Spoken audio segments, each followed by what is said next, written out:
కట్టల మీద కూడా పోయే పరిస్థితి లేదు. తూములు బంద్ అయినాయి, అలుగులు బంద్ అయినాయి, బొంగలు పడ్డాయి. 2 ఏళ్ళు అవుతుంది మీరు కనీసం ఒక చెరువు కట్టను కూడా రిపేర్ చేయలేని పరిస్థితి మీ గవర్నమెంట్ ఉన్నది.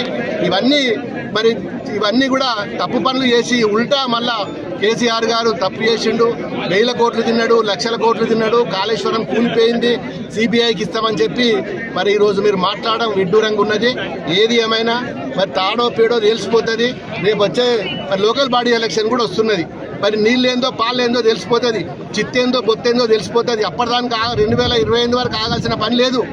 లోకల్ బాడీలనే మా కార్యకర్తలు ప్రజలు మీకు ఏ విధంగా బుద్ధి చెప్తారో ఈడు ఉన్నోళ్ళంతా కూడా కరడుగట్టిన ఈరోజు వచ్చిన మల్లన్న సార్ కట్ట మీద చూస్తే తెలుస్తుంది మీకు ఎన్ని వందల మంది వచ్చారు. ఇవాళ వీళ్ళని చూస్తే అర్థమవుతున్నది. మీరు చాలా ఉద్రేకంగా ఈరోజు ఈ కాంగ్రెస్ పార్టీని ఖతం చేయాలని చెప్పి అంత ఉద్రేకంగా ఇవాళందరూ కూడా వచ్చారు. మీరు గమనించాలి. వచ్చేది మళ్ళీ కేసీఆర్ ప్రభుత్వమే. మళ్ళీ ఈ కాలువలను పూర్తి చేసుకుంటాం, ప్రాజెక్టులను కంప్లీట్ చేసుకుంటాం. మీరు ఎన్ని ఆరోపణలు చేసినా ఖచ్చితంగా మళ్ళీ గెలిచి మళ్ళీ వచ్చేది కూడా గులాబీ జెండా అని చెప్పి జాగ్రత్త అని చెప్పి కాంగ్రెస్ నాయకులను కూడా హెచ్చరిస్తున్నారు.